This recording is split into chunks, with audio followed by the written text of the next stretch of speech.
Probability exercise 13.2 discuss करेंगे, जिसका first question जो कि बोर्ड एग्जाम की दृष्टि से महत्वपूर्ण है।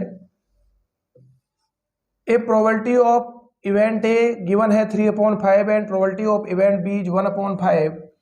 फाइंड कर रहा है कि probability of A intersection B find करना है। If A and B are independent events, condition ये कह रहा है कि ए और बी यहाँ पर जो है वो इंडिपेंडेंट इवेंट्स हैं, यानी कि डिपेंड नहीं कर रही, यानी कि ये एक दूसरे पे डिपेंड नहीं कर रही, इसीलिए इनका नाम लिखा गया है इंडिपेंडेंट इवेंट्स। तो जब इंडिपेंडेंट इवेंट्स की कंडीशंस होती है तो उसको लिए आपको फार्मूला याद करना होगा कि P intersection B equals to probability of A into probability of B। It is the formula when A and B are independent events. तो क्वेश्चन में हम बच्चों समझेंगे कि प्रोबेबिलिटी ऑफ A हमें गिवन है, प्रोबेबिलिटी ऑफ B गिवन है, probability of A intersection B निकालना है, आपको वैल्यू केवल रखना है इस फार्मूले में। प्रोबेबिलिटी ऑफ A की वैल्यू कितनी है 3/5, मल्टीप्लाई का साइन लगाएंगे, प्रोबेबिलिटी ऑफ B कितनी है 1/5, मल्टीप्लाई कराएंगे तो ये हो जाएगा 3 1 जा 3 और अपॉन में 5 5 जो कितना हो गया 25। This is the answer of the first question.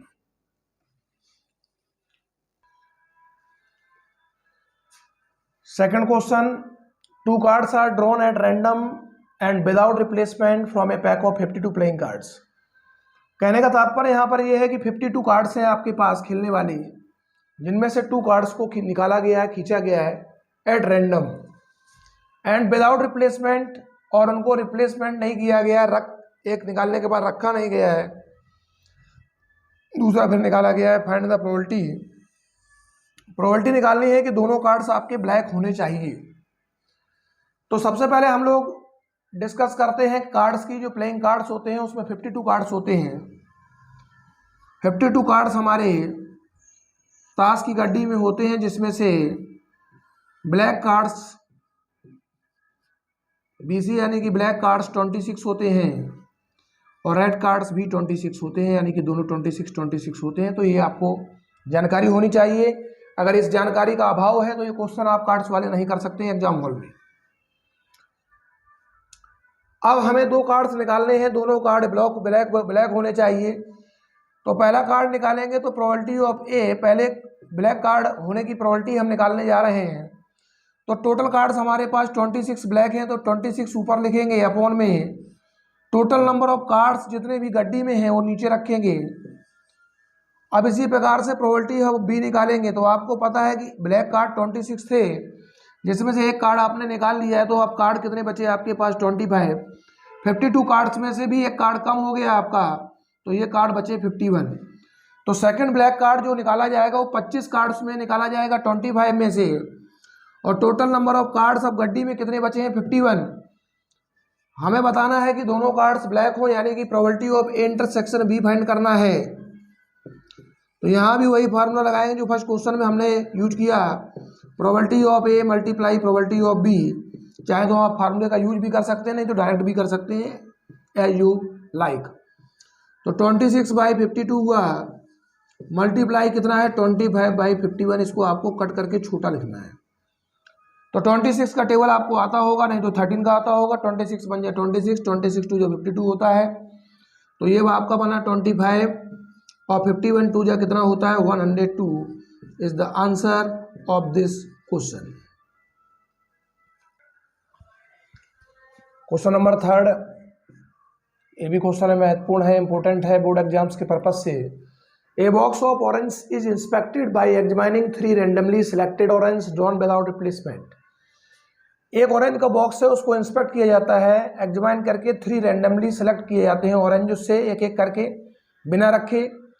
अगर ये तीनों ऑरेंज हमारे गुड होते हैं, अच्छे निकलते हैं, तो बॉक्स को अप्रूव किया जाता है सेल के लिए, यानी कि बिक्री के लिए उसको अप्रूव कर दिया जाता है कि आप इसको बेच सकते हैं। Otherwise it is rejected. अगर तीनों अच्छे गुड नहीं निकलते हैं तो उसको रिजेक्ट कर दिया जाता है, यानी कि उसको आपको बेचना नहीं है, वो खराब माल हो गया।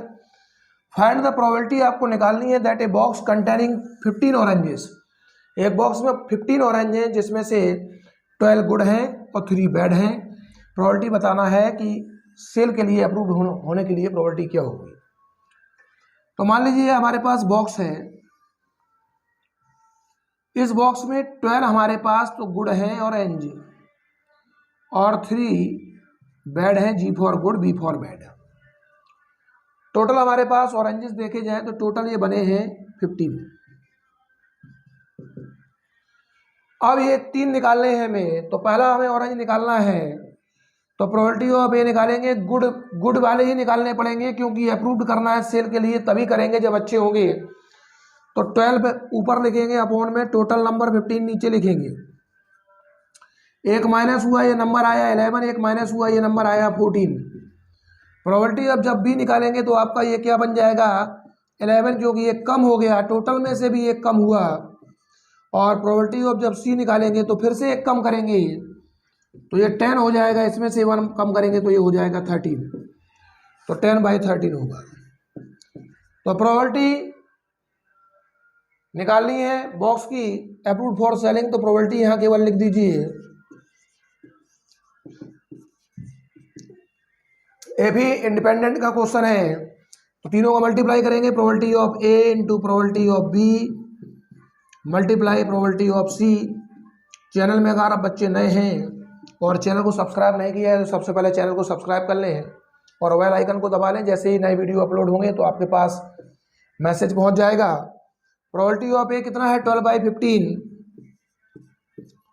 और प्रोबेबिलिटी ऑफ बी क्या है 11/14 और प्रोबेबिलिटी ऑफ सी क्या है आपके पास 10/13। इसको आपको कट करके सॉल्व करना है केवल। तो 3 4 जा 12 होता है, 3 5 जा 15 हुआ, 5 1 जा 5 हुआ, 5 2 जा 10 हुआ, 2 1 जा 2 हुआ, 2 7 जा 14 हुआ। तो 11 4 जा कितना हुआ 44 और 13 7 जा कितना हुआ 91 is the answer of this question. Question number 4 ये भी है important question. A fair coin and an unbiased die. एक कॉइन है, साफ कॉइन है और एक अनबाइस्ड डाई यानी कि अभिन्न पासा है, उसको टॉस किया गया है। अनबाइस्ड का मतलब है कुछ भी आ सकता है, ये नहीं कि हर बार फेंकने पर 1 आए 2 आए। अनबाइस्ड का मतलब 3 भी आ सकता है, 4 भी आ सकता है, कोई भी डिजिट आ सकता है, इसीलिए अनबाइस्ड यहाँ लिखा है। क्वेश्चन की लैंग्वेज समझना आपका ढंग से, लैंग्वेज क्वेश्चन की आपको समझ में आनी चाहिए। Let A be the event, A भी कोई इवेंट है जिसमें head appear on the coin, head coin पर आ रहा है। तो सबसे पहले हम लोग सैंपल स्पेस बनाएंगे कि एक अगर कॉइन को और एक डाई को अगर फेंका जाता है तो क्या केस बनेंगे हमारे पास। तो एक कॉइन और एक डाई को अगर फेंकते हैं तो देखिए कॉइन में हेड आएगा, हेड 1 हो गया, हेड 2 हो गया, हेड 3 हो जाएगा क्योंकि डाई में 6 नंबर तक डिजिट होंगे, हेड 4 हो गया बच्चों, हेड 5 हो गया और हेड 6 हो गया। हेड से हमने 6 केस बना लिए, अब टेल से बनाने हैं। तो T1 T2 T3 T4 T5 T6, तो ये भी आपके टोटल 6 केस बन चुके हैं। तो टोटल केस मिला के देखे जाए तो 6 और 6 ये सैंपल स्पेस में हमारे पास टोटल केस 12 बनना है, तो अपना यहाँ 12 लिख लिया ध्यान रखने के लिए। एक ऐसी इवेंट है जिसमें हेड अपीयर आ रहा है कॉइन में, कॉइन में हेड आ रहा है, तो कॉइन में हेड वाले केस हमारे पास 6 केस हैं। तो ए में आपको H1 से H6 तक के केस पूरे लिखने होंगे।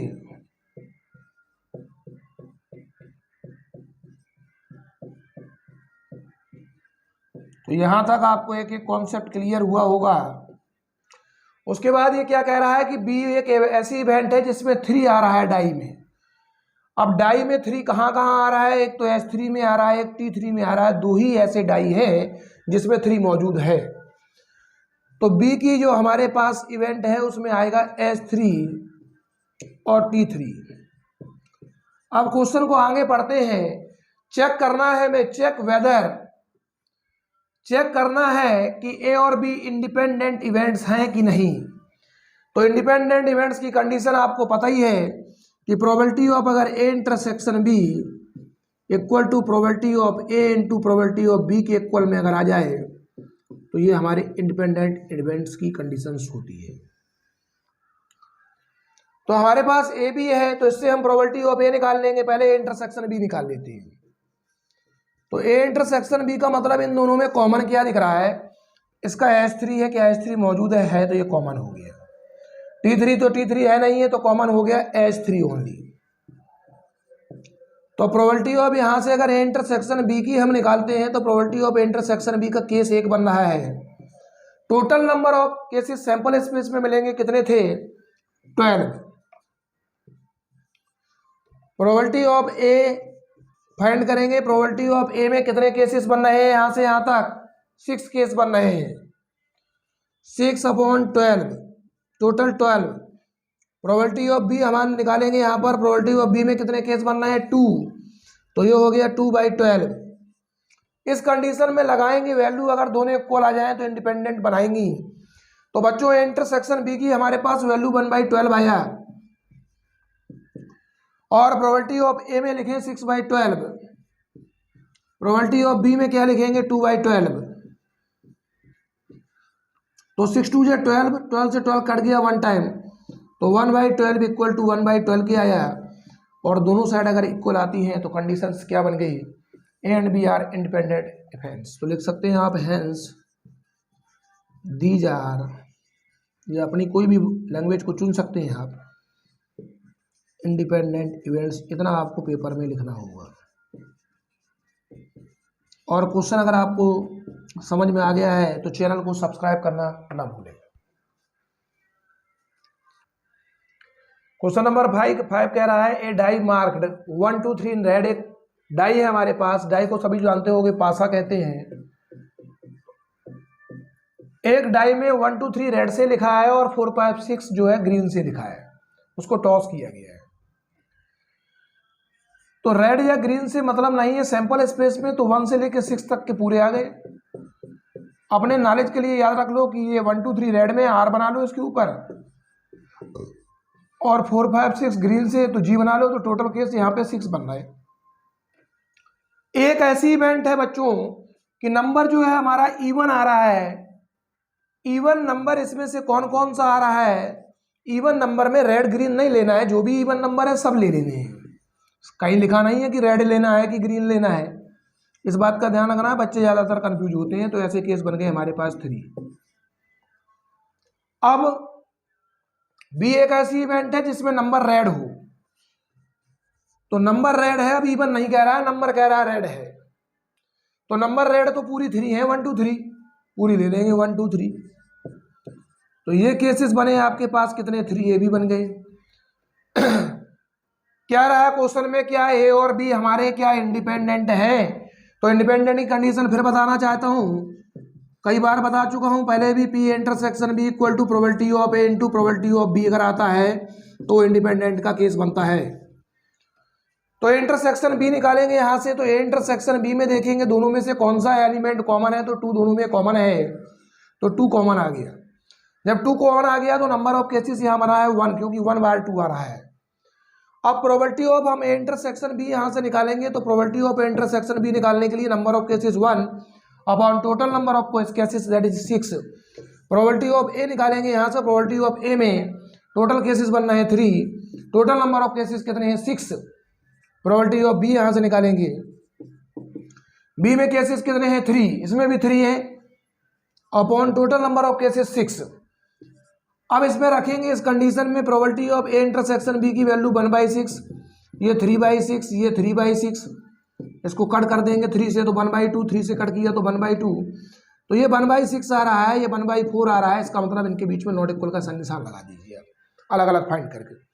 तो इक्वल नहीं है, इक्वल नहीं है, hence A and B are not independent. अपनी भाषा में लिख देंगे कि नॉट इंडिपेंडेंट, यानी कि एक दूसरे पर ये डिपेंड नहीं करेंगे।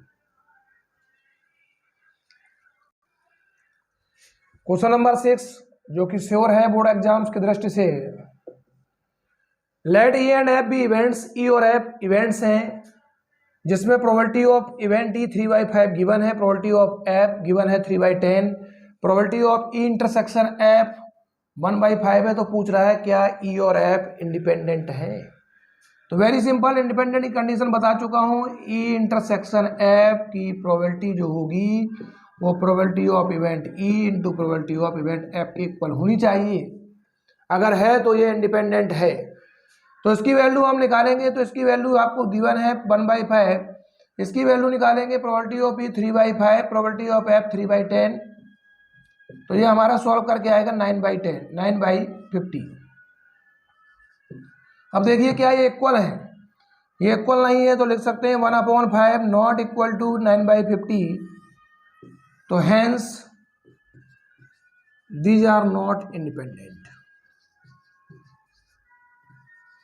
और बहुत ही सिंपल क्वेश्चन, आसान क्वेश्चन दिया गया है, ये कम मार्क्स में पूछे जाते हैं ऐसे क्वेश्चन। प्रोसीड करते हैं क्वेश्चन नंबर 7 की तरफ, जो कि बोर्ड एग्जाम्स के लिए श्योर क्वेश्चन है। अभी तक जितने भी क्वेश्चन बताए गए हैं कोई इंपॉर्टेंट्स हैं, कोई श्योर हैं। इस एक्सरसाइज बहुत ही एग्जाम की दृष्टि से महत्वपूर्ण एक्सरसाइज मानी जाती है।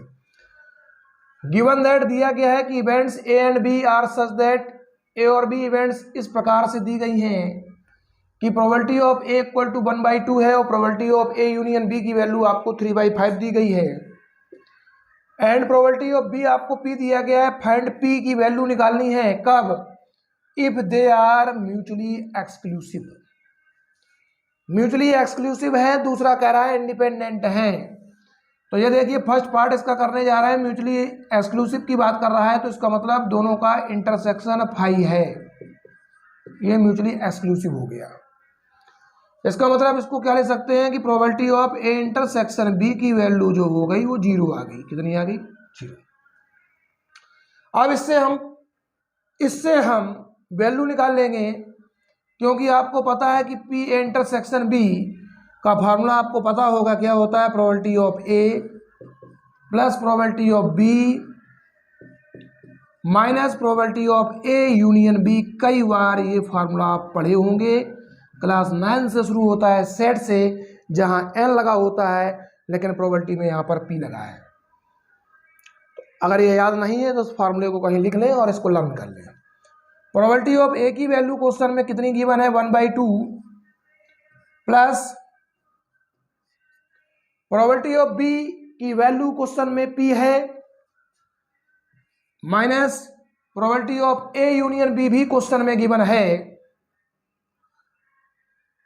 कितनी दी गई है? 3/5।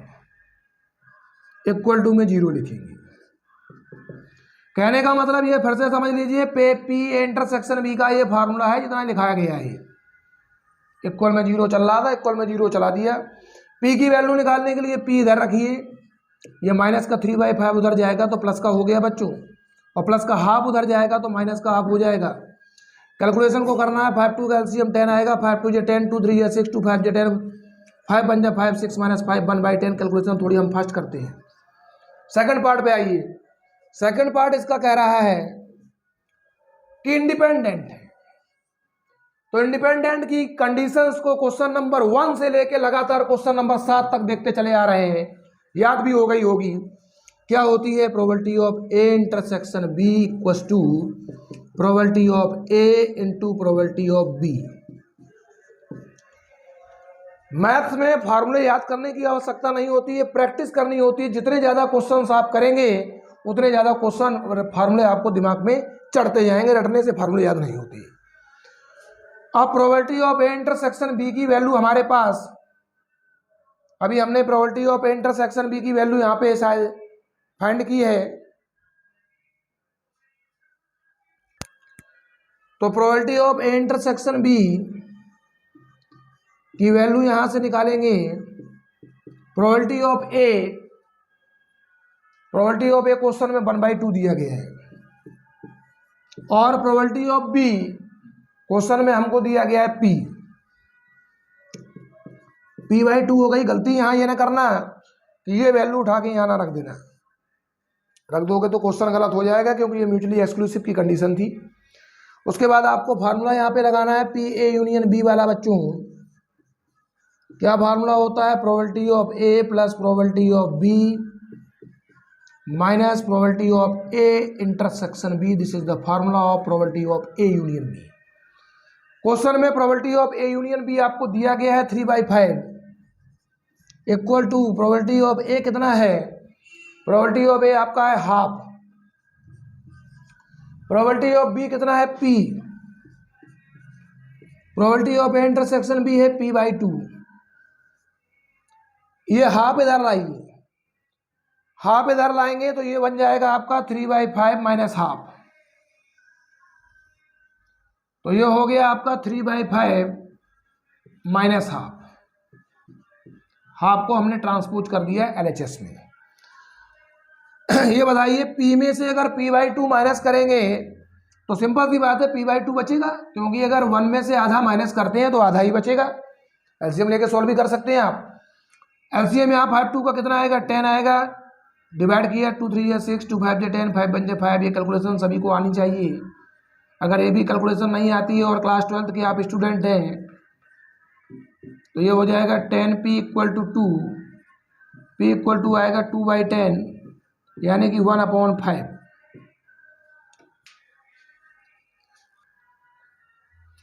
क्वेश्चन नंबर 8 जो कि ये भी क्वेश्चन महत्वपूर्ण important for the upcoming board exams. Let A and B भी इंडिपेंडेंट इवेंट्स, ए और बी इंडिपेंडेंट इवेंट्स दी गई हैं जिसमें प्रोबेबिलिटी ऑफ ए की वैल्यू 0.3 गिवन है और प्रोबेबिलिटी ऑफ बी की वैल्यू 0.4 गिवन है। फाइंड करना है probability of A intersection B. तो इसका फार्मूला आपको याद है, सिंपल सा, very simple question. Probability of A intersection B निकालना है तो क्या बताया था, इंडिपेंडेंट में probability of A into probability of B कर दीजिए, पहले का आंसर आ गया। प्रोबेबिलिटी ऑफ ए आपके पास 0.3 मल्टीप्लाई 0.4 मल्टीप्लाई करेंगे तो 0.12 आएगा। गलती से 1.2 ना लिख दे, बहुत बच्चे 1.2 लिख देते हैं। सेकंड पार्ट में कह रहा है probability of A union B निकालना है, इसके लिए जस्ट फार्मूला बताया मैंने आपको। इसके पहले वाले क्वेश्चन में फार्मूला लिखाया गया probability of A plus probability of B minus probability of A intersection B. तो प्रोबेबिलिटी ऑफ ए की वैल्यू कितनी है आपके पास 0.3, प्रोबेबिलिटी ऑफ बी की वैल्यू है 0.4 और ए इंटरसेक्शन बी की वैल्यू है 0.12। थोड़ा सा दिमाग लगाना है, डेसिमल के बाद 2 डिजिट है, सभी में 2 डिजिट बना लीजिए, कैलकुलेशन आसान हो गई। ये बताइए 30 + 40 70 और 70 में से 12 माइनस करेंगे तो कितना बचेगा 58। तो आंसर आ गया इसका 0.58। No any doubts. Third part है probability of A by B निकालना है। इसका फार्मूला आप पढ़ के आए हैं पिछली एक्सरसाइज में 13.1 में बहुत सारे क्वेश्चन इसके लगाए थे आपने, तो इसका फार्मूला भी आपको याद होगा। Probability of A intersection B upon में प्रोबेबिलिटी ऑफ बी। याद आया बच्चों? बिल्कुल याद आया होगा। अगर याद आया तो कमेंट में लिखें यस सर। तो probability of A intersection B की वैल्यू आपके पास क्वेश्चन में पहले पार्ट में निकाली आपने 0.12 लिखें। प्रोबेबिलिटी ऑफ बी आपके पास क्वेश्चन में है 0.4 प्रोबेबिलिटी है, तो इसको भी सॉल्व करना है। तो दिमाग लगाइए, डेसिमल के बाद 2 डिजिट तो 2 बनाइए, डेसिमल से डेसिमल काटिए। 4 3 जब 12 होता है और 4 10 जब 40 होता है, 10 का डिवाइड 3 में कर दीजिए, 0.3 लिख सकते हैं। कैलकुलेशन को आसान बनाएं, समय कम लगाएं, फोर्थ पार्ट पे पहुंचते हैं। प्रोबेबिलिटी ऑफ बी बाई ए निकालना है, इसमें भी सेम कंडीशन को यूज करना है। Probability of A intersection B लिखें या बी इंटरसेक्शन ए लिखें, बात एक ही होती है। अपॉन में प्रोबेबिलिटी ऑफ आपको ए लिखना है और probability of A intersection B की वैल्यू थोड़ी देर पहले लिखी 0.12 और प्रोबेबिलिटी ऑफ ए कितना है 0.3। इसको भी सॉल्व करना है। After decimal 2 digits in the numerator, so we put 1 0 extra, decimal and decimal cancel here. 3 4 जा 12, 3 10 जा 30, 10 का डिवाइड 4 में किया तो 0.4। तो इसी के साथ हमारा पार्ट फर्स्ट एक्सरसाइज 13.2 का पार्ट फर्स्ट, जिसमें 8 क्वेश्चन ही हम लोग शामिल कर रहे हैं, फर्स्ट पार्ट इसी के साथ खत्म हो रहा है। और हमारे चैनल को सब्सक्राइब करना बच्चों ना भूलें, बेल आइकन को दबाना ना भूलें। अगर हमारे द्वारा बनाए गए क्वेश्चन आपको समझ में आ रहे हैं तो यस लिखें और नए वीडियो की आप लोग डिमांड करें।